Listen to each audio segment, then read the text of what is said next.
Hello, hello, and welcome to episode 121 of the Making a Marketer podcast. I'm Megan Powers with Powers of Marketing. Powers of Marketing actually makes this show possible, and I'm super excited about my guest today.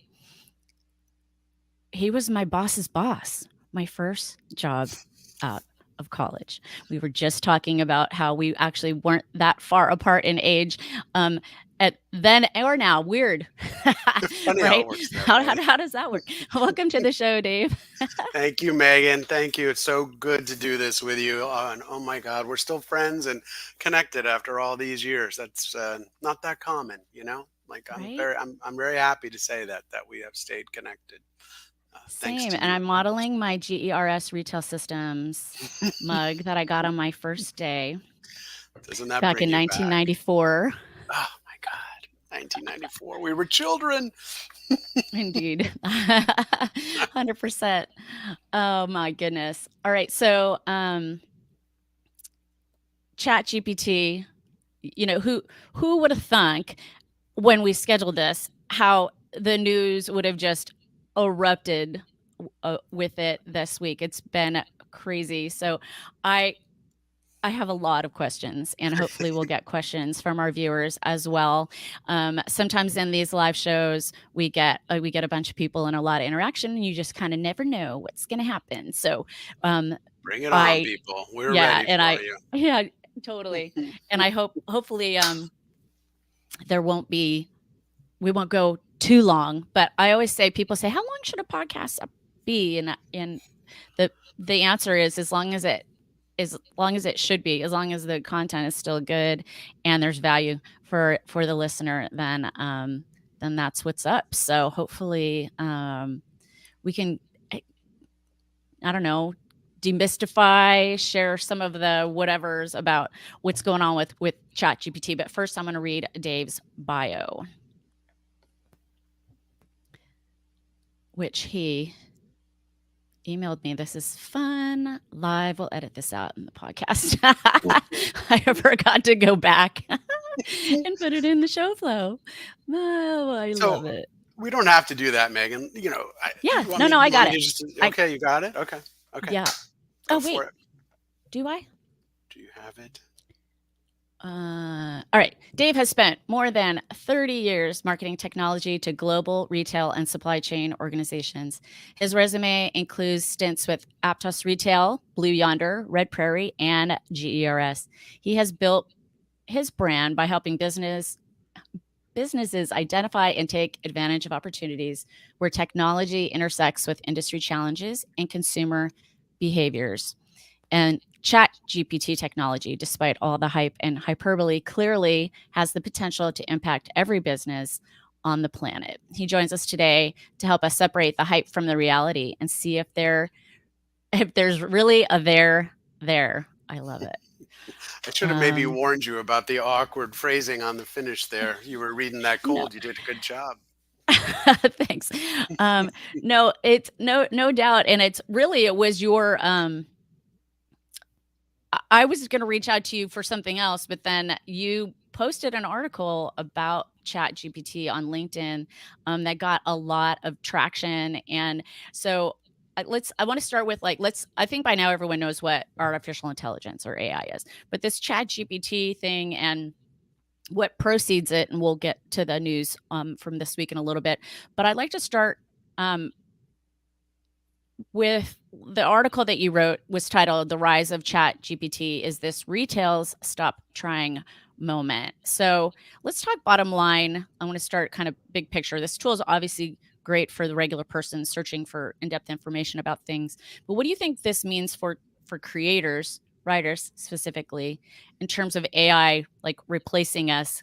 I think you mentioned in your article that as a writer, the accuracy of what of it terrified you. So, Yes. talk about that a little bit.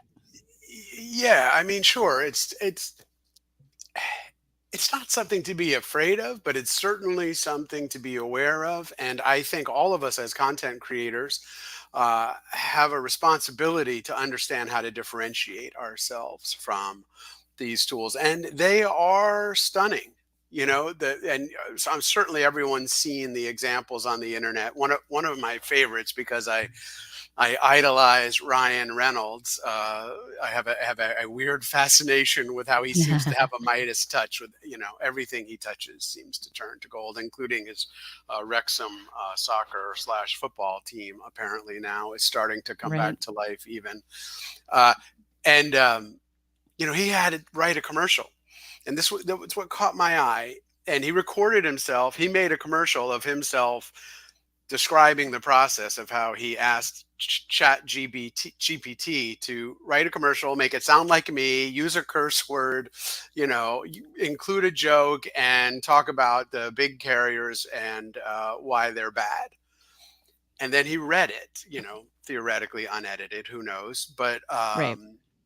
he's typically a pretty authentic guy, so I kind of think it probably was unedited. And it was eye popping. It was just absolutely like, holy cow, that does kind of sound like his voice. They did work in a joke. They checked all of the checklists, most importantly, sounding like Ryan Reynolds. Right.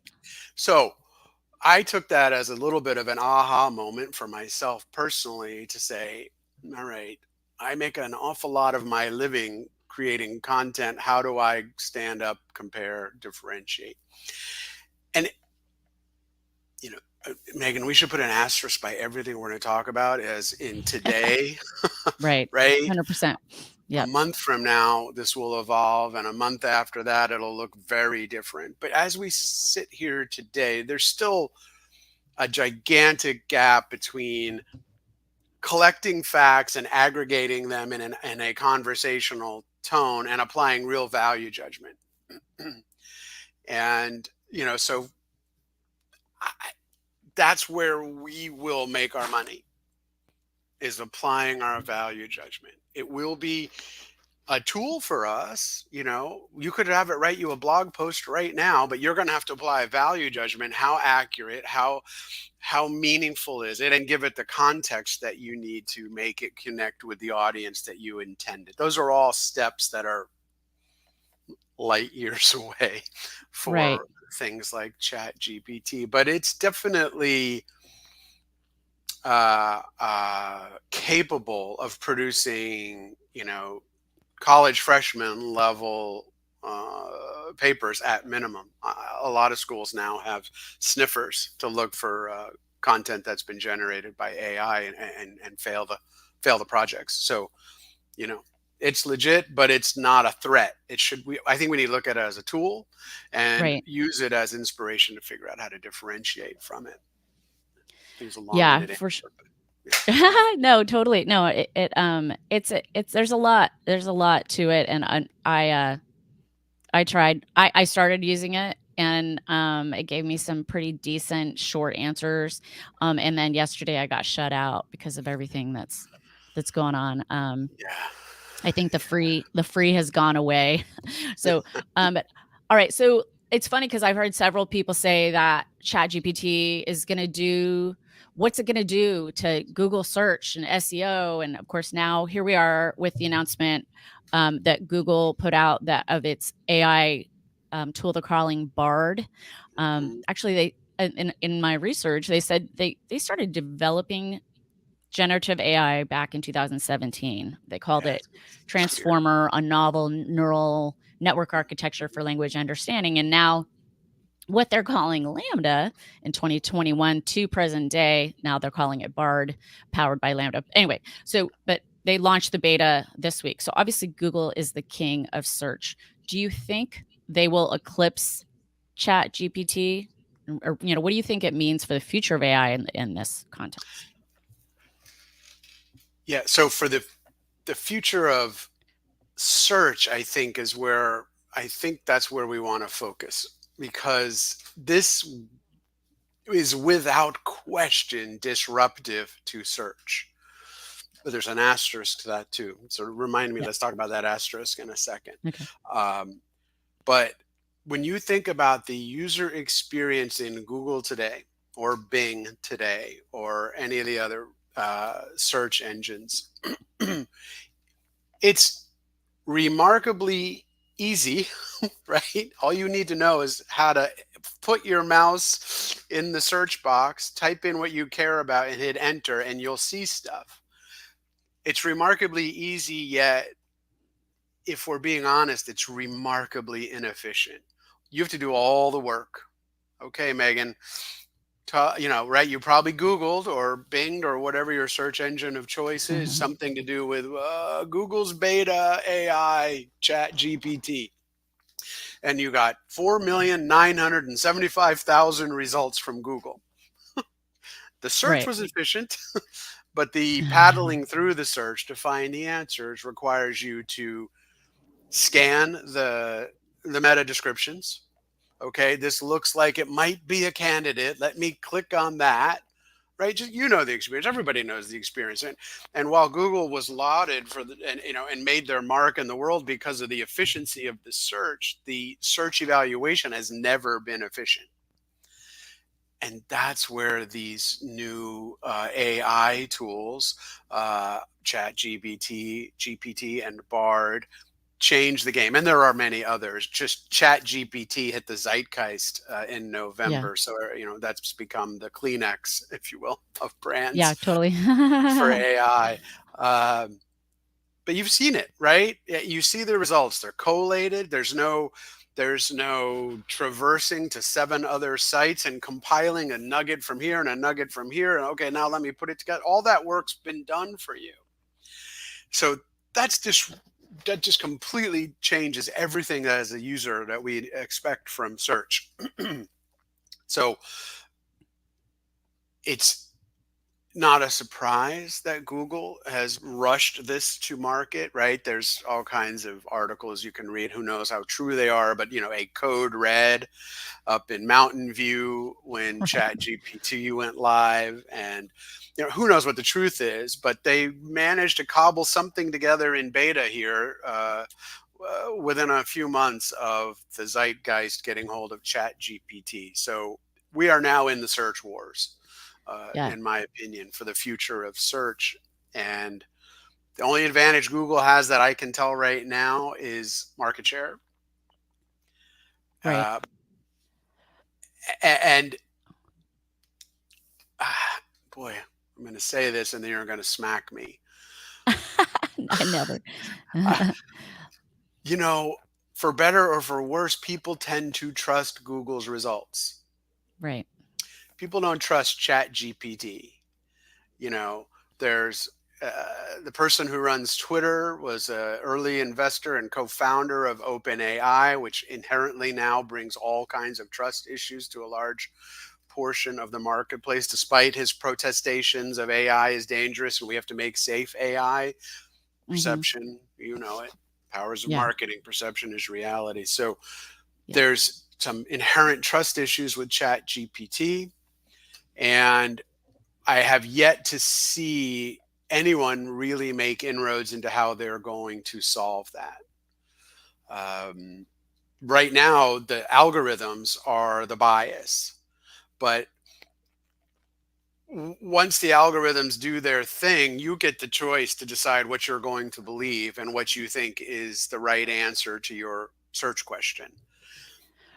Right. Right? But are we we're training the algorithm though too, aren't we? Like because isn't that like part of this is that you can train Chat GPT to You uh can.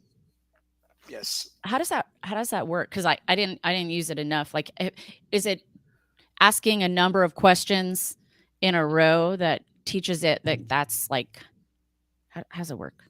Well, I have not seen the training Okay. interface. I don't know what the experience is like, but in essence, you've got to feed it the data that you want.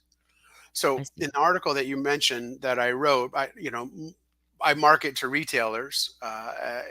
Most of my days I spend marketing technology to retailers, and I advocated for trying one of these Chat GPT like services for site search, because you could feed it the data that you want it to produce the results that you want for your customers. So, asking a innocuous question, an easy one, like what are the best shoes to buy if you want to start training for a marathon? You could imagine typing that into any one of a number of websites, bots, the current bots, Mhm. service bots on any number of retail websites. And today you're going to get a very cryptic response that's entirely stilted Mm. and rigid. No matter how many branches of the tree that somebody tries to put in there, they can only do so much. And when you ask one of these tools like ChatGPT, you're going to get a very thoughtfully, quote unquote, thoughtfully. How can I just said that attached to a machine?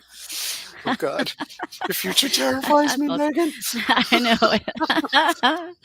It's a thoughtful response from a machine.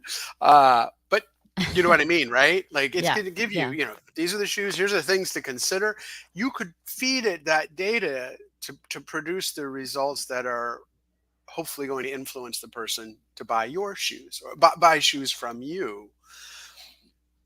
That's a very different use case than the generic website. Excuse me, a web search. Right now, I'm on Google.com, right, Bing.com. That needs to be trained with data. It needs to be fed data that allows it to compose its answers to you in hopefully accurate and unbiased ways. But that's the big giant asterisk right, with these tools is we don't know how bias, to prevent bias. No one's talking about it right, yet. right. No, for sure.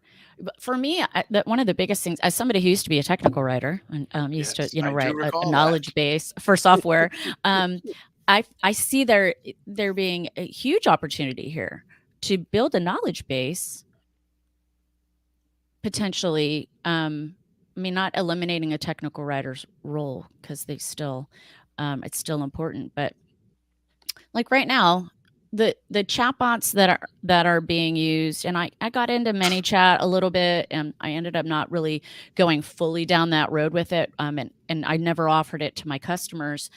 Um, but you have to sort of be intuitive about what the next question is going to be, right? Like the Right. flow of information, and so I feel like if used correctly, this could really help because also the thing that I get into whenever I'm trying to use a help, a customer service uh, platform that is using a chatbot, I almost never get the answer I need. Almost Right. never. Like, Right. so there's a human behind those.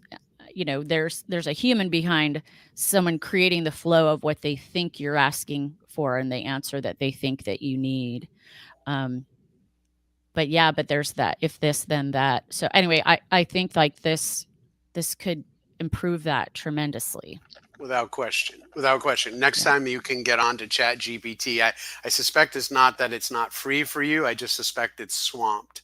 And Yeah. you just have to keep trying and trying to get in. But ask it a shopping question. That's it. Just I use that because everybody can relate to that. We all shop, and we've all had Yeah. those awkward, stilted, unsatisfying experiences with service bots when you're trying to find an answer about what to buy, right? In Right. some way, shape, or form. So it's an easy thing for everybody to relate to. And wow, look at the results. The question is, can I trust them? Right.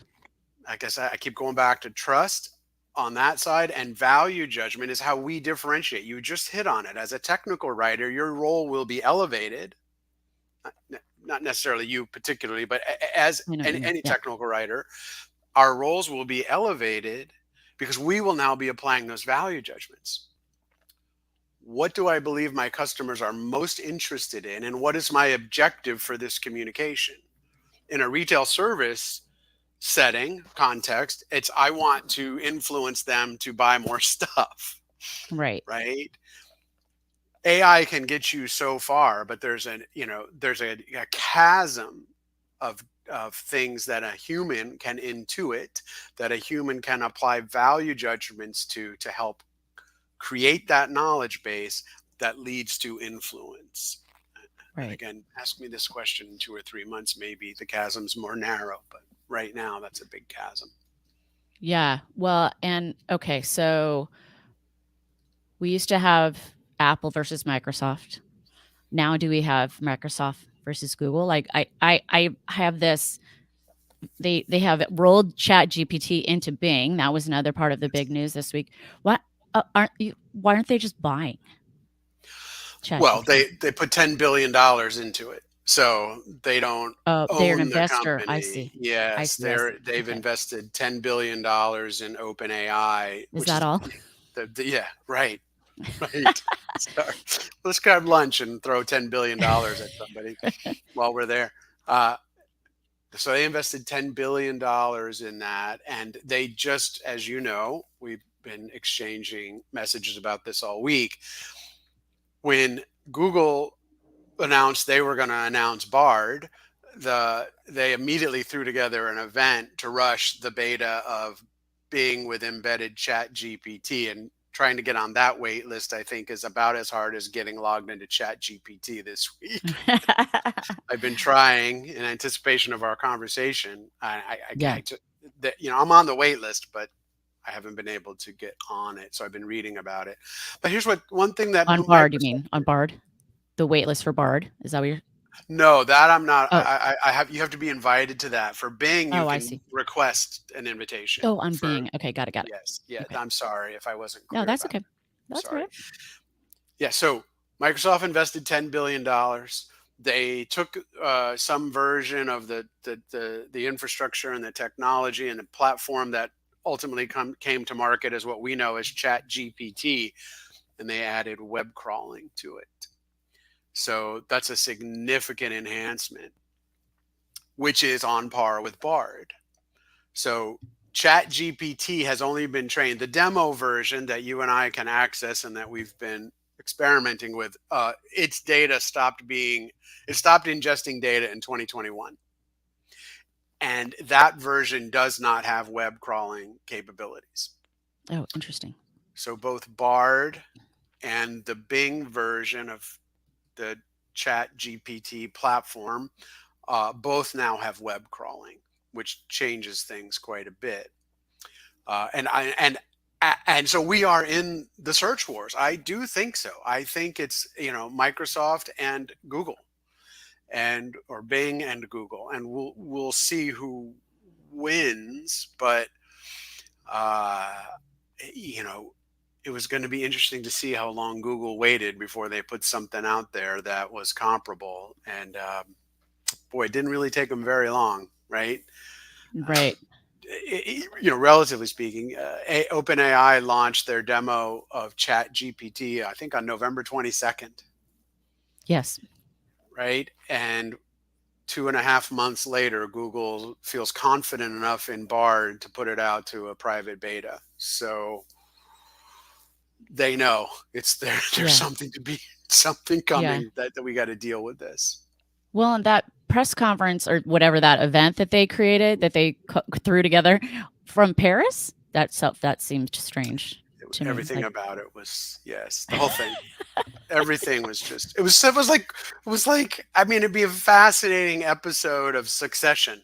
It was like these two rival competitors. Like, mhm. you know how do I screw my competitor? Okay, they're going to do a thing on Tuesday. They're going to do a blog and a press release on Tuesday. I'm going to do an event with an announcement on Tuesday. And it was clearly thrown together quickly in pure competitive spite. Yeah. And I thought it was fascinating. Fascinating. Yeah, for sure. Um, yeah, so I mean, like as you said, I think we're always going to need a human element. Well, it's real time or in support of backfilling that AI response potential. What are your thoughts on organizations like folding this into their standard operating procedures? Like, I think it's too good of a technology to ignore. So, you think it should be included in strategies for retail? Obviously, and other businesses. I would hesitate to make a blanket statement that it should be included Right. in strategies, Okay. but it should be included in evaluations. Absolutely. We need to understand if this has a place today. And if not today, when do we revisit it? Because as we've joked about, it's moving so rapidly. Mhm. In that article, uh, I I advocated for retailers to really consider, it's a relatively low risk area to start, is just customer service. Can I make this improve? Can I leverage this technology to improve my customer service experience on my websites? And I say it's low risk because they're so bad now. Most of those bots are just, you know, you just never get the answer you want until you get to a human. So Right. um, that's where I would say, specifically in retail, but everybody should be thinking about this. This has the potential to change how every business on the planet that does business digitally does business. Yeah, so even I like Dr. Mike. I don't know if he's a YouTuber. He is a real doctor, but like demystifies things and stuff. And he did a thing with ChatGPT, and I'll put a link to it in the show notes, in addition to the link to your article. But he asks several medical questions, and he's blown away by how accurate it was. Like he gave it 8, 9, 10 out of 10 on some of the answers. So I don't know. It's just, I don't know. I guess my final question is like, why do you think this is so much better than what's come before it? Like what? Well, so there's definitely the uh, two things that really make this compelling in my experience is the combination of the ability to effectively collate answers, right? So I've got a bunch of disparate data points in some database somewhere, multiple databases. I've got to aggregate and collate that in a way that is context aware and uh, provides value to the user, but also does so in a conversationally effective way. And that's what catches the zeitgeist, Mm-hmm. right? If this was just producing a list of bullets, right, people would be far less intrigued than Right. what what it's like. Everybody's seen it. Yeah. And the terrifying thing, and I get all worked up about these things, but did you see? I don't know if we talked about this. I can't remember. There's a company called Do Not Pay that put the Chat GPT engine to work to negotiate a discount on their cable bill. Oh. And some of that's playing off of stereotypes that it's impossible to get a discount on your cable with, big cable. Right. And so they put their chat bot to work with a live agent at one of the big cable companies and negotiated a discount. And the impact of that, while certainly it's buzzy, right? Oh, that's cool. Somebody, some bot got a discount from one of the big cable companies. Uh, it was to watch the interaction, to watch how the chat, and why it's in the name, chat GPT, was able to carry on a conversation with a human being and respond to completely unscripted interactions in a way that ultimately led to a discount. It almost got stuck in a loop at one point, Oh, but it that's funny. figured out how to get out of it and ended up with a $10 a month discount on their bill. And so you put those two things together, the ability to collate and Yeah. communicate in a way that's much more intuitive, much more human, much more consumable. That's what makes it different, in my opinion, those two things. Yeah. Well, and we are on the precipice of this. And I knew we were not going to solve all the problems of the world today, or like pretend to have it all totally figured out. But your article was really good, and so it got me like, oh, we've been wanting to have someone on to talk about ChatGPT, and you had done enough of the research, and you're in it trying to figure out a business case, right, for Yes. the industry that you're in. And I think that's kind of where a lot of people are. They're in like kind of a holding pattern, like, okay, let's see let's see how this evolves, and how it might affect us. And I think you touched on this a little bit, like some marketers are super pumped about it, but some marketers are terrified because they're afraid that this is going to take their job away. But hopefully we've squashed some of that through this conversation, because there it will always need to be a human element in one way, one shape or form. Right. And Megan, what do we do all day long? You do this for your customers all day. I do it for mine all day long, is figure out how to differentiate a product or a service from a competitor. So look at these kinds of tools as both collaborator and competitor, right? How do we differentiate from this platform, this technology, and turn it into a tool that makes us more valuable? That's what marketers do. So I look at it as, as an opportunity to take seriously, but yeah, it's an opportunity. Yeah, for sure. Well, thank you. Jack said France has the best AI engineers. That's why I was in Paris. So yeah, that makes sense. I just think of Mountain View as the brains of the operation, but that's a super valid point. Well, and I want to thank everyone who is watching or watching the replay, listening on the podcast. Thank you so much for joining us. Dave, I have one final question for you.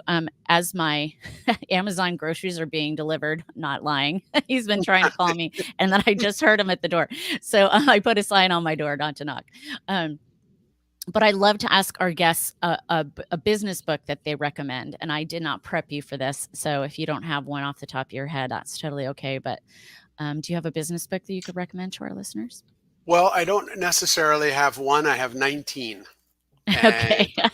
It's Pick Anything You Want by Seth Godin, and you won't go wrong. Even if it's 20 years old, there are principles in there. He's a marketing guru. He's built his brand around marketing, but every single person markets themselves every single day in their lives and in their careers. And anything that you read by Seth is worth considering integrating into your life and how you take your brand out into the world, your personal and professional brand into the world. So it was an easy one, Megan. Pick one. Perfect. Yeah, I have a bunch of them in my library. I'm sure you do. Well, I thank you so much. I bet you never knew when you had to be the one to tell me that I was being laid off from GERS that here we would be 27 years later.